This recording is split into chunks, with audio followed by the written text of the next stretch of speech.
There's someone that piques my interest right now. Oh, yeah? There's someone that piques my interest right now. Is she going to show up in a video soon? She doesn't want to. I actually offered it to her. She doesn't want to. Good. She doesn't want That's to. the one. Yeah. That's the one. She doesn't want to. Be with the one that doesn't want to be in your video, Exactly. bro. Panda tackz. How you doing? You're on Checkitow. Thank you for having me. Bro, thank you for coming, dog. No, it's an honor. It's a pleasure. No, you drove over here from Riverside? From Riverside. How was the traffic, dog? Wasn't too bad. Hour and 20 minutes. An hour and 20 minutes, man. By LA time, that's like, man, you can go from Hollywood to Venice sometimes. Exactly. It'll take an hour and 20 So minutes. it wasn't too bad. Bro, so I've been enjoying your videos. What was the last one? Shorty? Shoddy a whole vibe. Yeah, what is it, Shorty a whole vibe? What's Shoddy the a whole vibe? Explain that vibe. The whole vibe of that song. It's funny because I made that song just kind of like messing around. It was like my producer sent me the beat, like, hey, do something with it. I didn't like the beat at first. I was like, I don't mess with it. Then I just started like kind of almost like not freestyling, but it just kind of started coming to me, started flowing. I was like, you know what? This whole feminist movement is out right now. I respect it. You know, cool. Let me make a song about a girl, about a shawty. I use the word shawty because I'm into the whole early 2000s vibe with Fat Joe, all that, where, you know, shawty this, shawty that. Like, right. That's kind of like, you know, I don't like using, you know, any other term pretty much. Like when I see a girl, like, oh, that's shawty right there. So, and typically most girls, except for your PR person, is typically not going to be taller than you. Exactly. So it's technically true. Right. Amanda. Shout out Amanda. Shout out to Amanda. She's tall. She's a beautiful, tall woman. She is. You can't call her shawty. Nah. No. Can't call shawty. So, you know, I like that. You know, I like that. You know, number one, your songs are sexy. All right. So you definitely got that, you know, that suave. And I do appreciate, you know, being a little on the, I'm like the elder statesman here at LATV. So I remember the early 2000s pretty well.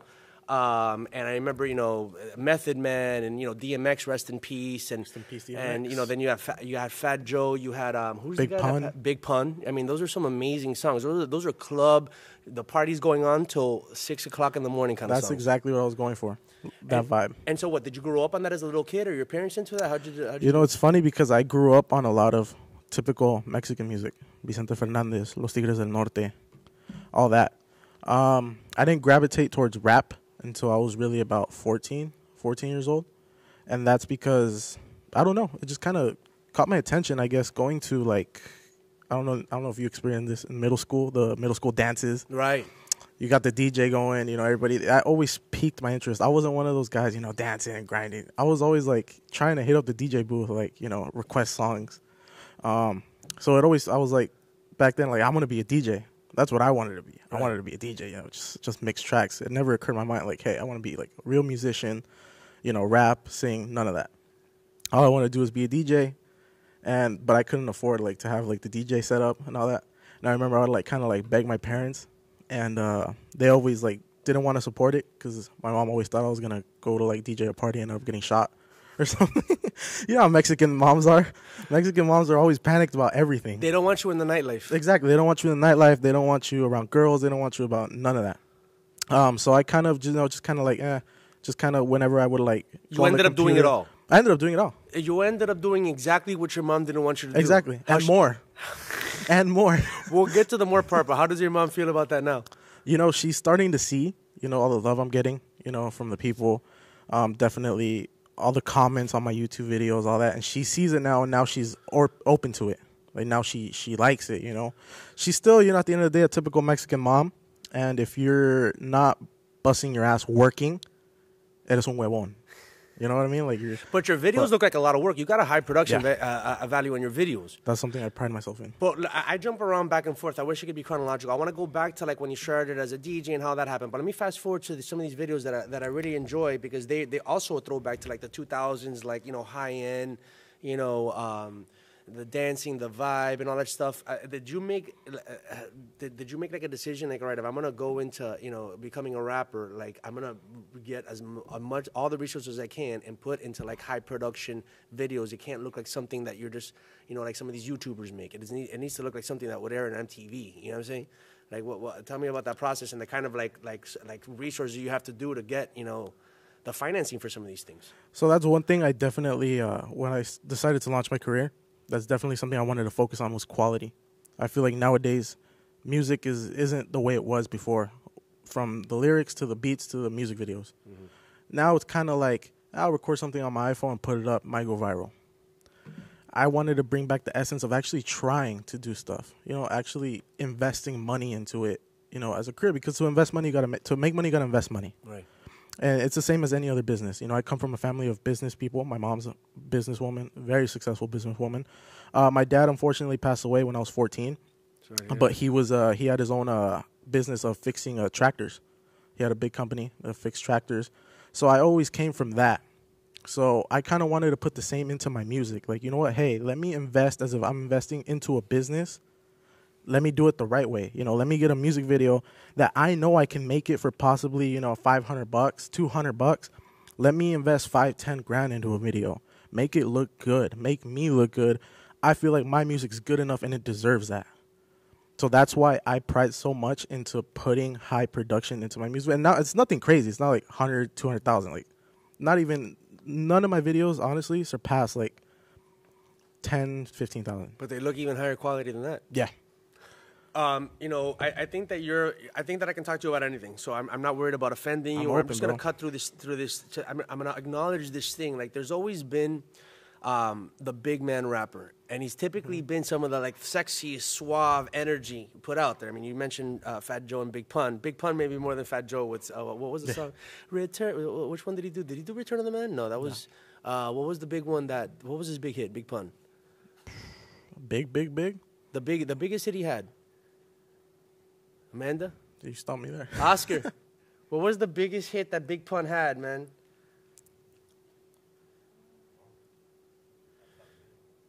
Big Pun. Say that again?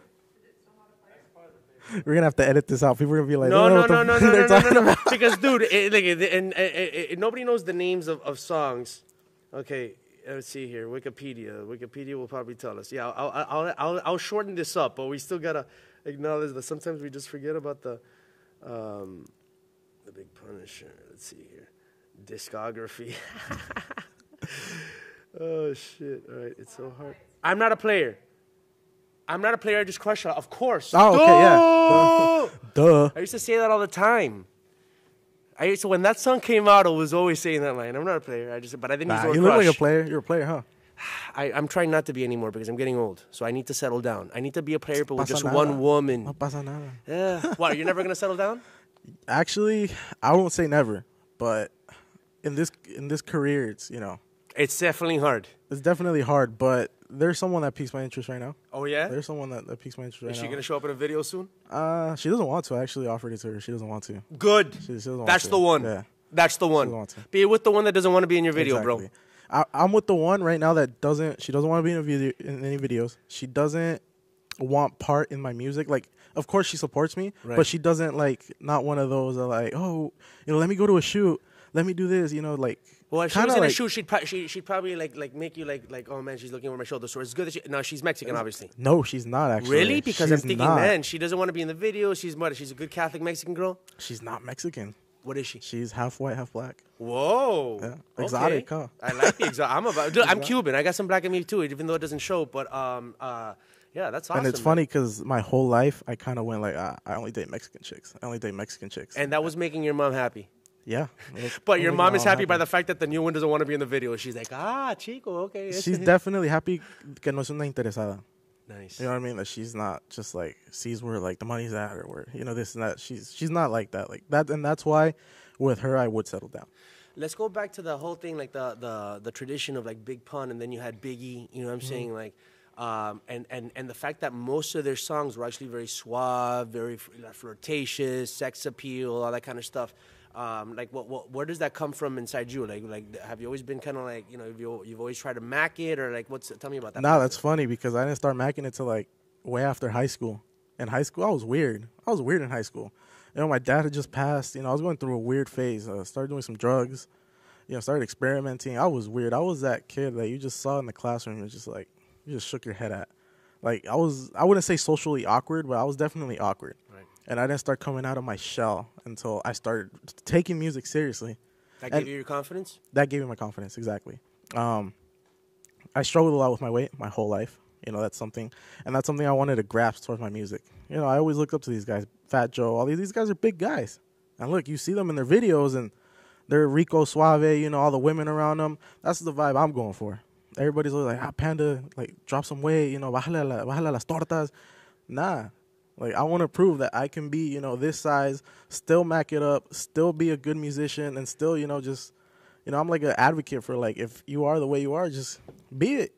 I like it, man. I like it. Well, you definitely have the suave and you definitely have that energy. So tell me about what it was like in college when you started doing music and you started finding this confidence. Like, did you have friends around you that noticed the change? Like, or, you know, did then new people come into your circle because you were putting out that energy? Like, what was that time period for you?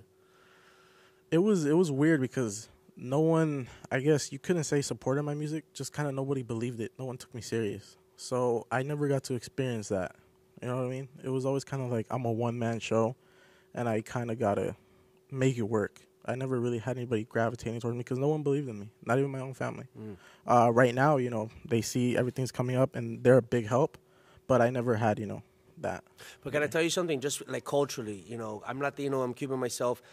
Hispanic parents, man, they're skeptical. They want you to go to school for something they know is going to be reliable and stable. Exactly. And artists, it's not like the Hispanic household is not typically super supportive of anyone that wants to chase a creative dream. That doesn't exist in a Mexican household. Being an artist, any type of artist, whether you paint, whether you're anything, that doesn't exist. You have to go out and bust your ass all the time. And they don't realize producing a song is busting ass. Producing a video is busting ass. It really definitely takes a toll on your mental health. I know with COVID, live performances have gone up. But are you a live performer? Do you like performing live? Yeah, I love performing live. Were you performing live before COVID? I just had a performance about a month ago in Where? LA. In LA for Street Motivation magazine. Nice. It was in East LA in El Sereno. Nice. How'd it go? It went great. Everyone in the crowd had the mask on. Obviously. But not you upstage. Not me. You know, the whole mask thing, I'm kind of over it. Yeah, honestly. man. Well, hopefully we're coming out of that. You know what I'm saying? But I get you. I was one of these people. It's funny. We'll take a little political turn. I'm sure somebody here on the TV's got make a version of the podcast without that section about the mask because it's so touchy, especially with like YouTube and all that stuff. But we'll put the uncensored version on the website. When COVID first hit, I was one of the people that at first said, all right, if I'm going to come in the office and there's people, I'll wear a mask, right? If I'm indoors, I'm around people in a stagnant air, I'm going to wear a mask. But outside, when no one's near me, there's like a happy median, right? You know, there's a little bit of common sense you can use. And I just feel people made it so political where it's like if they were on one side, they had to wear the mask all the time, even if they're by themselves in a car or walking in a trail with no one near. Or if they're on the other side, I'm not wearing a mask. I don't care if I'm in a crowd with people spitting on me. Exactly. I'm one of those. All right, Panda. Before this, because you and me, I love this conversation, but before I don't want to veer off, and then all of a sudden YouTube is boom, boom, boom. But going back to just like living in a Mexican household and some of the barriers are your parents from Mexico? Yeah. Where? They're both from Jalisco. Jalisco. Jalisco. Nice. Every time I think of Jalisco, I think La of like hot Estrella sauces. Jalisco. Shout out La Estrella Jalisco. La Jalisco. I think that they were a sponsor previously of ours. I don't know. And if they aren't now, they should be a sponsor again. We'll have, dude, Estrella Jalisco. Sponsor us so we can have the beers right here, bro. Yeah, that's your boy Panda tackz. Damn. Where did the name Panda tackz come? Panda tackz came from, I've been pretty much called Panda by my friends my entire life because, obviously, estoy gordito. So it was, el panda está bien pandita, type thing. Stacks came from, it's funny because before I started rapping, I was doing Mexican regional music, corridos. Really? Yeah. So Narco corridos? Narco corridos, like straight narco corridos. I just took them off my YouTube channel. They were on my YouTube channel, though, but I took them off. Why? Because they were too much? They were incriminating? One, they were getting flagged. And two, I just kind of didn't want, my rap merging with that music. I didn't want to be known for that. Right. You know what I mean? So I kind of, just kind of took them down a while ago.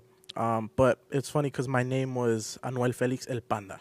That was my... Manuel Felix El Panda. Anuel Felix El Panda. Is that your real name, Anuel? No, that's not my real name. Why Anuel? That's instead of Manuel. I don't know. I'm just kind of... I like that. I just kind of fucked with it. It's like a name. And I was like, I like that name. And it's funny because I don't know if you know the rapper Anuel AA. I think, yeah, I've heard it. Everybody, when I was in it, oh, you want to be like him? I honestly didn't even know he existed until, after I had the name and people started telling me, oh, you want to be like this guy, like this guy.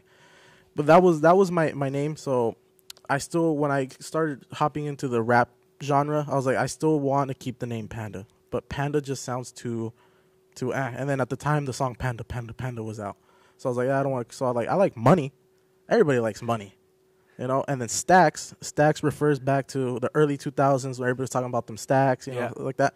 Panda tackz. And I said it. I'm like, you know what? Hey, that goes. I'm Panda tackz. You seem like the kind of guy, like, even aside from your music, you always figured out how to make flow.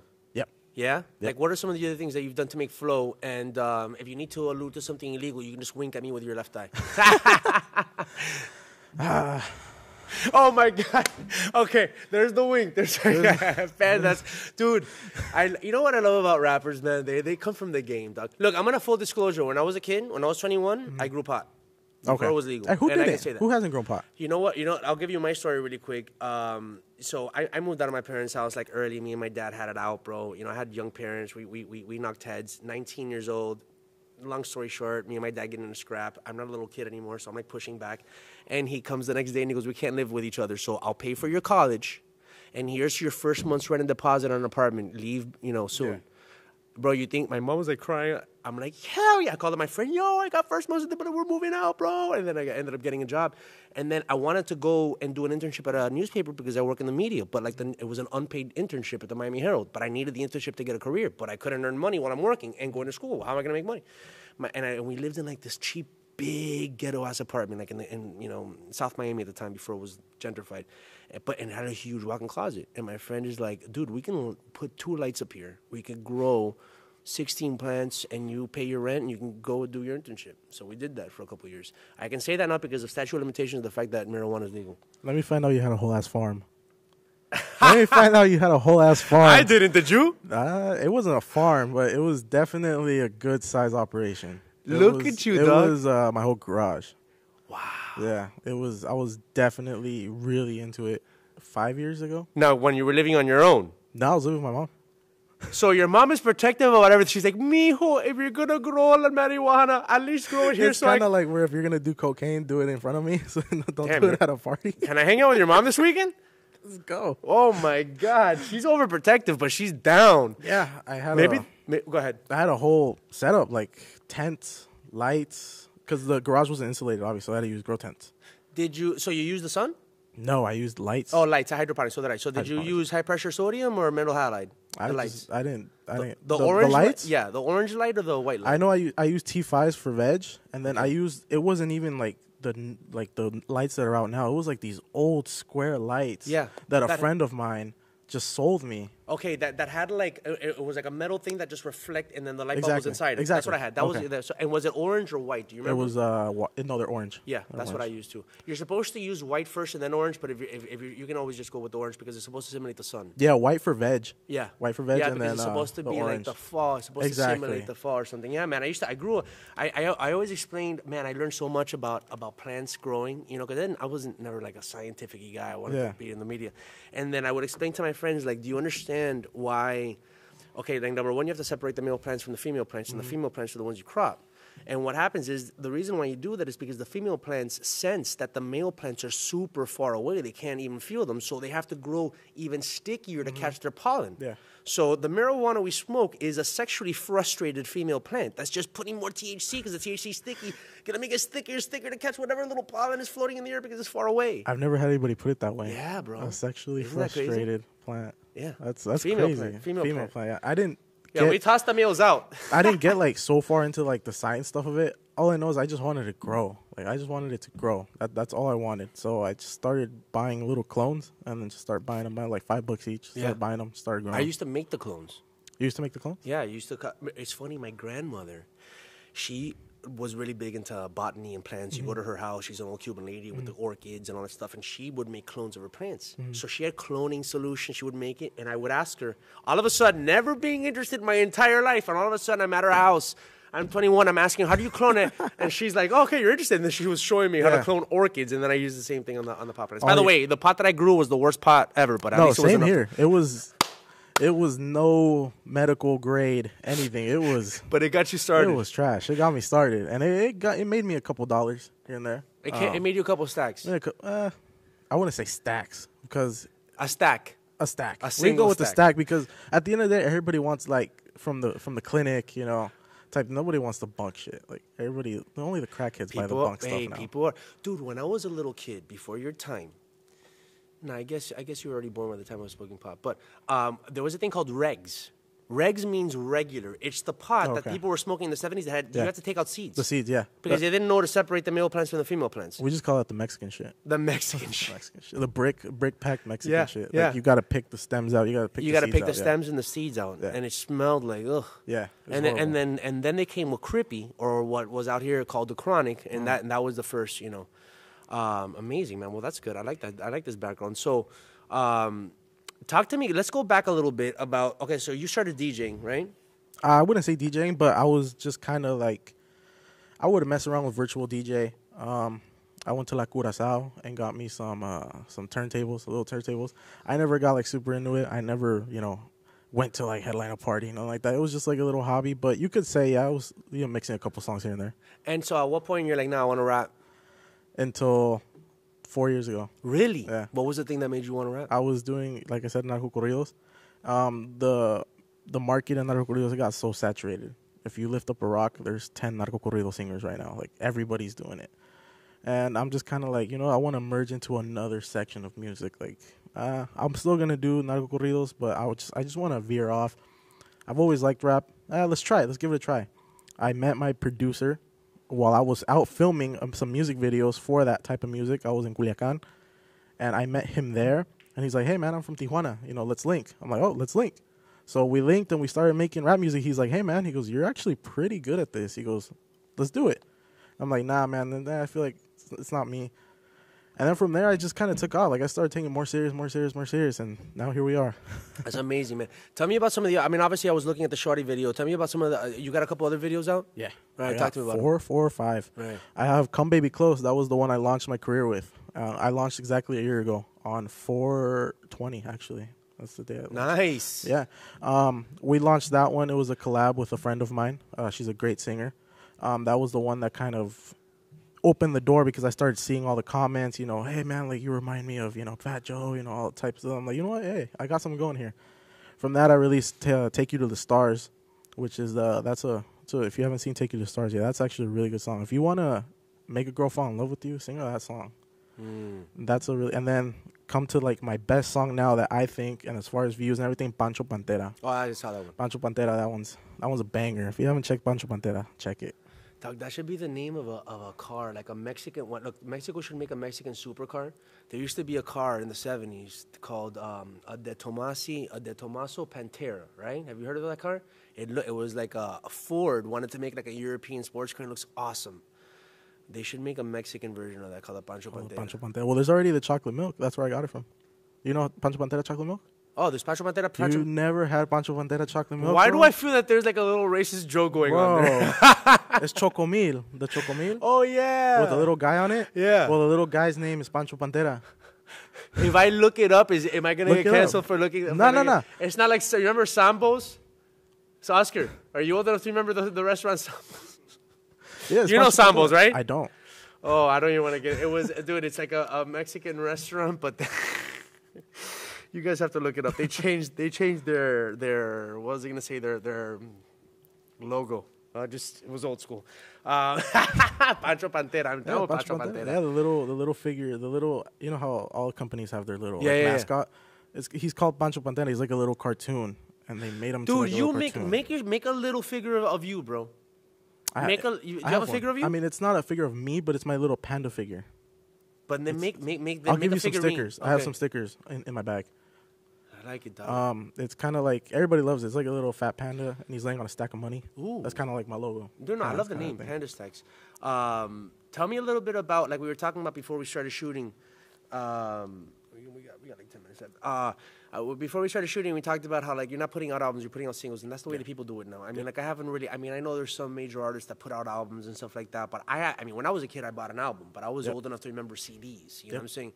Where you got the CD, and you're like, oh, and then you pulled it out, and the lyrics, and the track list, and all that stuff, and I remember that if you had a good CD from a good album from a good artist, you maybe liked 3 out of the 10, 12 songs, whatever, and then maybe later on you discovered, I discovered that one other one that I was overlooking, but you can tell that they were just kind of like throwing some filler in so that you can get to the hit or to that one song that maybe is not too commercial, but they want you to listen to it, and then the other ones were like stopped together. Why do you think now is just about focusing on a single and focusing on that track? Probably because no one has time anymore or the patience to sit and listen to a whole album. Like, I guess now, especially if one of the songs on the album goes viral, everybody just sticks to that song. And there's so much competition now that there's so many people to listen to that people don't just be like, all right, I'm going to listen to this fool's like whole album because I have nothing else to listen to. Now there's like, I can listen to one song from him, one song from him, one song from him, one song from him, and I can be there all day listening to one song from different artists. I feel the only artist can still put out an album is Bad Bunny, and everybody will listen to every song on that album. Wait, did you just say the only person that can put out a bad album is Bad Bunny? No, the only person that can pull out a whole album is Bad Bunny, and everybody will listen to it. Dude, I used to like him, but can I tell you what? All the commercial appearances, like the one with the commercial with Snoop Dogg, where he's talking la playa. It's like, dog, do we have to are they making him do that? And doesn't he not have the status now to tell the producers, the writers, who are probably these white guys, nah. And it's funny because I didn't like him at first.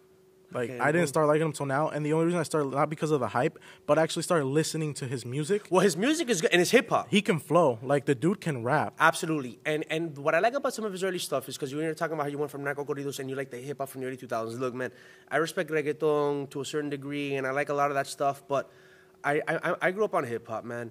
You know what I'm saying? I grew up in Miami, and I grew up on West Coast. Even though I'm from the East Coast, and I respected a lot of the Miami bass that was coming out of there, which was more about the music than the rapping. I respected West Coast hip hop, and I respected a lot of stuff that coming out of New York, and there was a lot of Latinos involved in that kind of stuff, bro. Yeah. And it was hip hop. Hip hop was born with Puerto Rican breakdancers in the Bronx. You know what I'm saying? So it's like I respect a lot of the stuff that's coming from Puerto Rico, Latin America, but Latinos, the hip hop is not just a black music; it's a black and brown music, exactly. And I think that Latinos need to represent their role in the development of hip hop. And I love the fact that you throw it back to some of these sounds, man. You know what I'm saying? And yeah, you can mix reggaeton and hip hop, or even a narco corrido and hip hop. That's awesome. Yeah. But I like that you still have that source. My new song, Lyrical Crossover. It's I use do you remember who the rapper Mos Def is? Of course. I use his sample from Miss Fat Booty. Nice. I know I can't. That sample, I use it, and we rap over it. It's a feature with my boy Image, and I mix English with rapping. I mix English with Spanish. Nice. I rap in English, then without switching my flow, without stopping, I just creep into Spanish, like boom, boom, boom, boom. And I kind of wanted to prove with that song that something nobody else is doing right now. If someone's rapping in English and Spanish, they'll stop, they'll let the verses go. But I'm consistent with it's like you have to listen to the song. It's a very technical song, even though it's a sample that was already out. And I wanted to mix back that old school hip hop with my new school sound with what I'm doing in Spanish and English. I love it, really man. I like your sound. Like I said, I was jamming it for the fellas when we were setting up, and they were all down. Dude, you're very comfortable in who you are. Mm-hmm. Are you an Aries like me? Okay. That's what I am. Let me guess. A Leo. No. Okay, I get one more guess. I keep on going with the fire signs. You get 12 guesses now. I know, I do. I'll get it. It would be awesome if I get it on the last one. Maybe that proves something. Oh, you got one more. You fucking stick. You walk up the mountain, you never quit. You're a Capricorn. No. God damn it. You're not a Scorpio, are you? Scorpio. Run! Everyone run! That's what everybody says. Bro, you know We're what? not that bad. No, check it out. No, I make a joke about that. I think Scorpio is actually the sexiest sign, and I see it. That's where I think a lot of your sex appeal comes. Dude, I have a guy. You see this? I have a guy, bro. Shout out to Cesario Block Montaño, the mayor of Venice. All right, he's this old school Mexican skateboarder. I'm afraid what to describe now because he'll get pissed off. Super sensitive.